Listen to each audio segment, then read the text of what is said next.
Chapter 14. 4 million channels and there's still nothing on except Valkyrie vision. Hooray for going last! I was relieved when the presentation started with Hayar at the other end of the table, until I saw what the other newbies had done to get to Valhalla. Helgi called, "Lars Ahlström!" A heavy-set blonde guy rose with his Valkyrie. Lars was so nervous he knocked over his goblet, splashing magic mead all over his crotch. A wave of laughter rippled through the hall. Helgi smiled. "As many of you know, Captain Gunilla has been phasing in new equipment over the past few months. She's been fitting her Valkyrie's armour with cameras to keep everyone accountable and hopefully to keep us entertained." The warriors cheered and banged their mugs, drowning out the sound of Sam cursing next to me. Helgi raised his goblet. "I present to you Valkyrie Vision." Around the tree trunk, a ring of giant holographic screens flickered to life, floating in mid-air. The video was choppy, apparently taken from a camera on the shoulder of a Valkyrie. We were high in the air, circling over the scene of a sinking ferry in a grey sea. Half the lifeboats dangled sideways from their cables. Passengers jumped overboard, some without life jackets. The Valkyrie swooped in closer, the video's focus sharpened. Lars Ahlström scrambled along the tilting deck, a fire extinguisher in his hands. The door to the inside lounge was blocked by a large metal container. Lars struggled to move it, but it was too heavy. Inside the lounge, a dozen people were trapped, banging desperately on the windows. Lars shouted something to them in Swedish? Norwegian? The meaning was clear. "Get back!" As soon as they did, Lars smashed the extinguisher against the window. On the third try, it shattered. Despite the cold, Lars stripped off his coat and laid it across the broken glass. He stayed at the window until the last passengers were safely out. They ran for the lifeboats. Lars picked up the fire extinguisher again and started to follow, but the ship lurched violently. His head slammed into the wall and he slid down, unconscious. His body began to glow. The Valkyrie's arm appeared in the frame, reaching out. A shimmering golden apparition rose from Lars' body.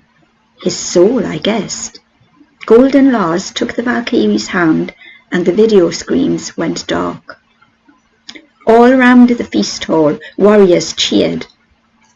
At the head table, the thanes debated among themselves.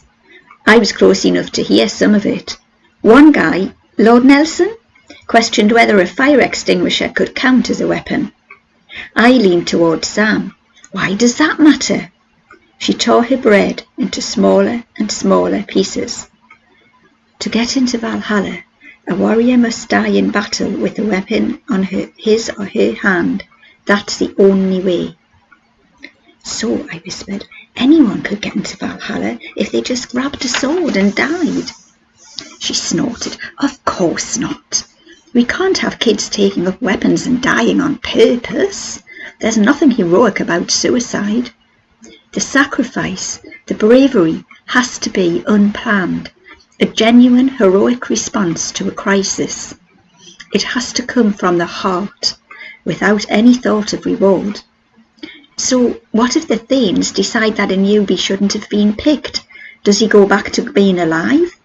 I tried not to sound too hopeful. Sam wouldn't meet my eyes. "Once you're an Valkyrie, there's no going back. You might get the worst work assignment. You might have a hard time earning respect, but you stay in Valhalla.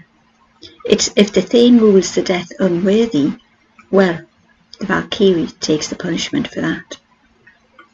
Oh, suddenly I understood why all the Valkyries at our table looked a little tense. The Thanes took a vote among themselves. They agreed unanimously that a fire extinguisher could count as a weapon and Lars' death could be seen as in combat. "What greater enemy is there than the sea?" said Helga. "We find Lars Armstrong worthy of Valhalla." More applause. Lars almost fainted. His Valkyrie held him up while smiling and waving at the crowd. When the noise died down, Helgi continued, "Lars Alstrom, do you know your parentage?" The newcomer's voice cracked. "I never knew my father." Helgi nodded. "That is not uncommon. We will seek wisdom from the runes, unless the All-Father wishes to intercede." Everyone turned towards the unoccupied throne. The ravens ruffled their feathers and squawked. The throne remained empty. Helgi didn't look surprised, but his shoulders slumped with disappointment. He motioned toward the fire pit. From a cluster of servers and cooks, a lady in a green hooded robe shuffled forward. Her face was hidden in the shadows of her cowl, but judging from her stooped posture and her gnarled hands, she must have been ancient. I murmured to Sam, "Who's the wicked witch?" "A Vala, a seer. She can cast spells, read the future, and other stuff." The Vala approached our table. She stopped in front of Lars Alstrom and pulled a leather pouch from the folds of her robe. She plucked out a handful of rune stones, like the ones in Uncle Randolph's study. "And the runes?" I whispered to Sam. "What are they for?"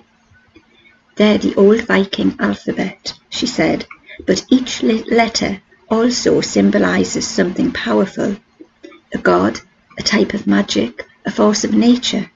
They're like the genetic code of the universe. The Vala can read the stones to see your fate. The greatest sorcerers, like Odin, don't even need to use the stones. They can manipulate reality simply by speaking the name of a rune."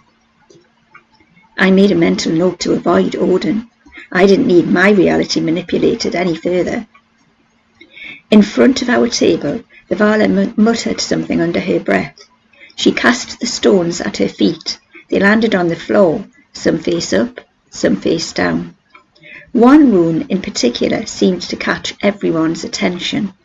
The holographic screens projected its image to everyone in the hall.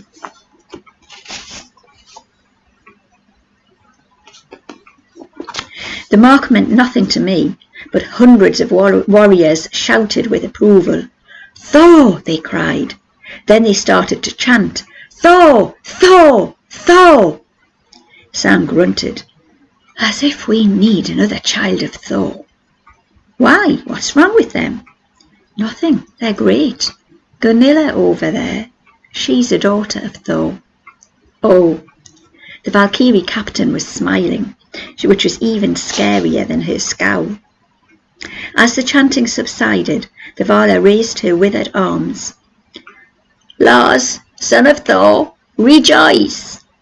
The runes say you shall fight well at Ragnarok, and tomorrow, in your first combat, you shall prove your valour and be decapitated." The audience cheered and laughed. Lars suddenly looked very pale. That just made the warriors laugh harder, as if decapitation were a hazing ritual no worse than a wedgie. The Vala gathered her runes and retreated while Lars Valkyrie helped him back into his seat. The ceremony continued. Next up was a newcomer named Deed. She'd saved a bunch of kids at her village school when a warlord's soldiers had tried to kidnap them. She'd flirted with one of the soldiers, tricked him into letting her hold his assault rifle, then turned it on the warlord's men. She was killed, but her selfless act gave the other kids time to get away. The video was pretty violent. The Vikings loved it. Didi got a standing ovation. The Vala read the runes. She confirmed that Didi's parents were regular mortals, but nobody seemed to mind that. According to Didi's fortune, she would fight valiantly at Ragnarok. Over the next week, she would lose her arms several times in combat. Within 100 years, she would rise to the Thane's table. "Oh," the crowd murmured appreciatively. The other 4 newcomers were equally impressive. They'd all saved people. They'd sacrificed their lives bravely. 2 were mortals. 1 was the son of Odin, which caused a minor commotion. Sam leaned towards me. Like I said, Odin has not been seen in quite a while. We welcome any sign that he still moves among mortals. The last newcomer was a daughter of Heimdall. I wasn't sure who that was, but the Vikings seemed impressed. My head was swimming from too much information. My senses were on fire from too much mead. I didn't even realise we'd reached the end of the table until Helgi called my name. "Magnus Chase," he bellowed. "Rise and impress us with your courage."